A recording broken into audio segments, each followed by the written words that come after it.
Donc bonjour à tous les amis. On se retrouve voilà, après une trêve internationale qui nous a fait manquer un petit peu le PSG, etc.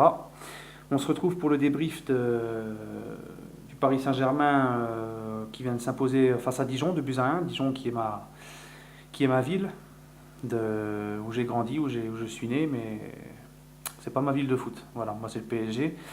Et voilà, donc on va faire le débrief. Un match qui m'a rappelé beaucoup un certain 0-0 à Montpellier. Une équipe du PSG avec un manque d'envie, surtout en première mi-temps, plus d'envie du côté de Dijon, un PSG en rythme sénateur, un PSG en manque de solutions, ça joue trop en arrière, ça propose rien.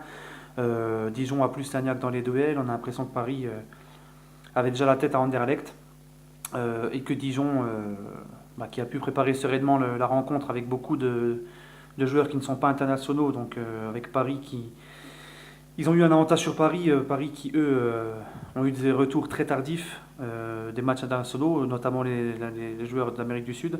Et on a vu que Cavani, quand il n'est pas en neuf, on a vu que Mbappé, justement, qui fait partie de mes flops, on va dire, parce que bon, même s'il est décisif sur le dernier but, on a vu qu'en deuxième mi-temps, on a vu pardon que sur l'ensemble du match en neuf, Kylian Mbappé, en vérité, beaucoup le pensaient être un véritable numéro 9. Mais on se rend compte qu'il est plus fait pour jouer sur les côtés. Et quand il a commencé à se remettre sur les côtés, ça a été beaucoup mieux. Voilà, un PSG qui s'est réveillé en seconde mi-temps, certainement un peu à cause d'un manque de fraîcheur du côté des Dijonais. Mais ça a été vraiment triste. Il n'y a pas grand-chose à débriefer sur un genre de match comme ça. C'est pas facile du tout. Voilà, donc Paris, exactement le même PSG que contre Montpellier. Moi, je pensais qu'avec Neymar, ça allait aller mieux, parce que Montpellier, Neymar n'était pas là. On disait oui, il n'y avait pas Neymar, etc. Ben, on a vu que ça changeait rien du tout. Neymar a trop joué, Neymar a perdu trop de ballons. En plus de ça, j'ai remarqué une chose ce soir que d'habitude il fait dans les autres matchs et que là il n'a pas fait. C'est que dès qu'il perd la balle, il essaie pas de revenir pour récupérer le ballon. Il l'a fait un peu en deuxième mi-temps. Il perdait la balle, il courait pour récupérer. Mais en première mi-temps, c'était trop dans un rythme de sénateur. C'était trop. Voilà. But donc de Racro à la dernière minute de Meunier qui fait partie de mes flops et qui en a mis donc deux. Deux buts de Racro, mais il est là. Il faut être là, bien placé. Il est là, il les met, tel un attaquant. Donc merci Thomas Meunier. Et donc voilà, c'est l'ensemble de ce match. C'était vraiment pas du tout facile. C'est pas facile à débriefer un match comme ça. Donc dans mes tops, moi j'ai vu donc Areola qui a fait un bon arrêt décisif en première mi-temps, qui était bon. Bon, sur le but magnifique de Dijon, il peut trop rien faire. Donc on va pas lui reprocher d'avoir pris ce but-là, mais sinon dans l'ensemble il a été bon. Il a fait deux, trois bons arrêts. Il a été parfait dans ses prises de balles. Il a été concentré. Il reste sur sa bonne lignée. Thomas Meunier, malgré qu'il n'a pas fait un match époustouflant, il est là pour nous donner la victoire. Donc sur un doublé de raccro comme beaucoup disent, mais voilà, c'est deux buts où il faut être là, présent, sentir le coup et il vient, il marque.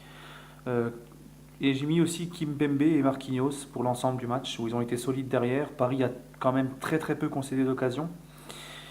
Voilà, ce sera mes seuls tops et encore top, c'est un grand mot. Mais dans mes flops, voilà, j'ai envie de mettre Di Maria.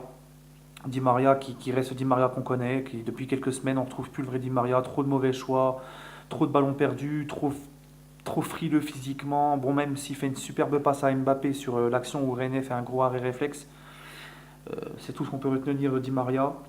Dans mes flops aussi, comme je l'ai dit, Kylian Mbappé en numéro 9. Je parle bien du flop en numéro 9. Quand il repasse sur les côtés, on sent que ça a été beaucoup mieux dans cette deuxième période. Et Neymar qui a voulu trop jouer, il en a trop fait, etc. Et quand il est comme ça, c'est son mauvais côté en fait. Quand il est comme ça, qu'il veut trop jouer.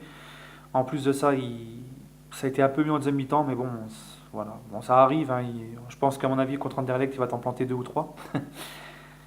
Il est fait pour les gros matchs. Et Daniel Alves aussi, parce que Emery ne le fait pas jouer à son poste. Faut dire ce qui est. Le poste qu'a joué Alves ce soir, en espèce de en numéro 8, là, franchement, non, ça passe pas du tout. En plus, tu avais Pastore ou Lo Celso qui était sur le banc. J'ai pas compris ce choix d'Emery, donc voilà. Donc un match où Paris a quand même eu la niaque d'aller chercher la victoire après l'égalisation de Dijon, parce que Dijon a mis un but magnifique, ça aurait pu les tuer. J'avais même peur que Dijon en mette un deuxième derrière avec le public qui soutient. Mais non, Paris a été chercher sa victoire avec les tripes, c'est quand même un point positif qu'on peut souligner ce soir. Et, et voilà. Voilà, j'ai pas grand-chose à dire sur un match comme ça a été poussif, ça a été laborieux, rythme de sénateur, manque d'envie, mais surtout en première mi-temps. Voilà, c'est des matchs à effacer, mais c'est des matchs aussi qui font plaisir quand tu les gagnes, parce que ces matchs-là, ils sont difficiles, mais ils arrivent quand même à les gagner. Donc je suis quand même plus content que contre Montpellier. Voilà, bah écoutez les amis, on se retrouvera pour un débrief après Anderlecht PSG, et je vous souhaite à tous une très bonne soirée, et à très bientôt. Au revoir.